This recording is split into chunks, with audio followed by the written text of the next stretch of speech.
बच्चों, हम अवतल दर्पण पर आधारित आंकिक प्रश्नों को हल कर रहे थे, जिस सीरीज में आज हम 4th टाइप के क्वेश्चन को हल करने जा रहे हैं, जिसमें हमारा प्रश्न है एक अवतल दर्पण के मुख्य अक्ष पर ध्रुव से 36 सेंटीमीटर की दूरी पर स्थित वस्तु, यानी कि वस्तु की दूरी दिया हुआ है आपको 36 सेंटीमीटर। स्मॉल u का मान है 36 सेंटीमीटर और जो u होता है बेटा वो हमने बताया ही है, वो हमेशा ऋणात्मक होता है, यानी कि u बराबर -36 सेंटीमीटर।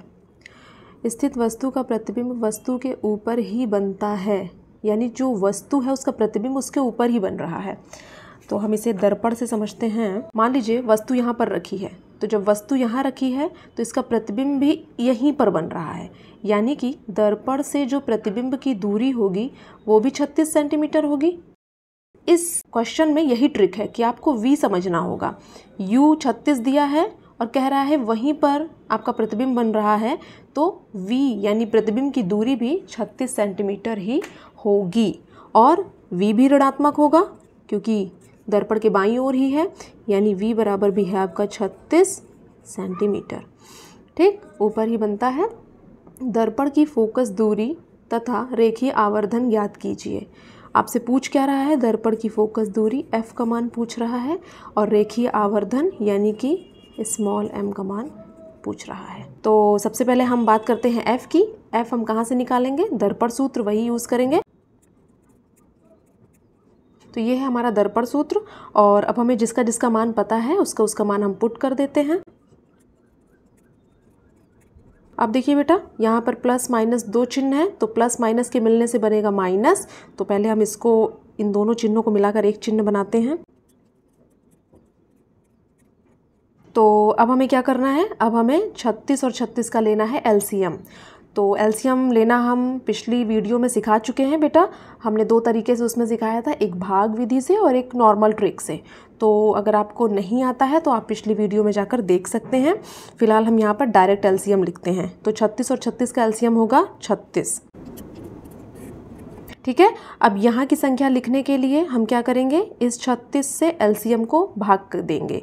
तो जब 36 से एलसीएम को भाग दोगे तो आएगा 1, 36 एकम 36, 1 उस 1 की ऊपर वाले 1 से गुणा करेंगे, तो यानी कि आएगा हमारे पास -1।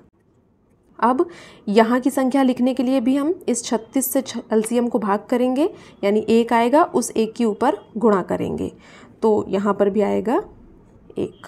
अब माइनस माइनस प्लस होता है, यानी इस 1 और इस 1 को हमें जोड़ना है। अब हमने 1 और 1 को जोड़ तो दिया है, 2 आ गया, लेकिन इस 2 के आगे साइन किसका लगता है? हमेशा बड़ी संख्या का लगता है।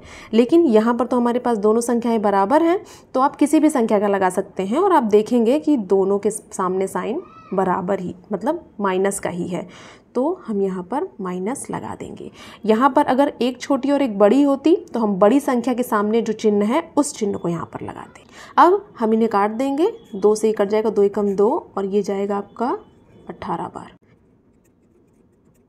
ठीक है, अब हमें f का मान निकालना है, तो हम करेंगे तिर्यक गुणा, यानी इस f की इधर -1 से गुणा होगी और 18 की इधर 1 से गुणा हो जाएगी। अब हमें f का मान चाहिए, तो इस माइनस को भी हम पक्षांतर कर देंगे।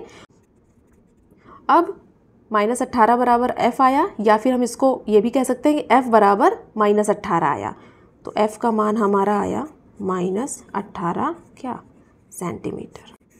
ये हमारा f का मान आ गया। अब हमें m भी निकालना है, तो m हम जानते हैं, m बराबर होता है -v/u। ये है m का सूत्र, रेखीय आवर्धन का, दर्पण के रेखीय आवर्धन का सूत्र है। तो हमें जिसका मान पता है हम यहाँ पुट करते हैं। अब ये जब ब्रैकेट खुलेगा तो माइनस माइनस प्लस हो जाएगा, यानी कि आएगा अब ये है, अब 36 से 36 कट जाएगा और यहाँ पर आपका आएगा 1/-1। भिन्न में बटे में अगर 1 लिखा है तो उसका कोई मतलब नहीं होता है, यानी कि m का मान आएगा -1। अच्छा, इसके साथ हम कोई भी मात्रक नहीं लिख रहे हैं। जैसे हमने यहाँ पे यूनिट लिखी है ना, सेंटीमीटर, तो यहाँ हम कोई भी मात्रक या यूनिट नहीं लिखते हैं, क्योंकि जो आवर्धन होता है उसका कोई भी मात्रक नहीं होता है, क्योंकि ये दो दूरियों का अनुपात है। देखो यहाँ पर m क्या था? प्रतिबिंब की दूरी और वस्तु की दूरी, इन दोनों का अनुपात है।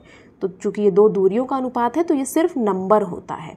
m बराबर -1, -2, 1, 2, हाफ, 1/4 ऐसे डायरेक्ट नंबर होंगे, इनके आगे कोई भी मात्रक या यूनिट नहीं लगी होगी। तो इस तरह से हमारे पास f आ गया -18 सेंटीमीटर और m आ गया -1।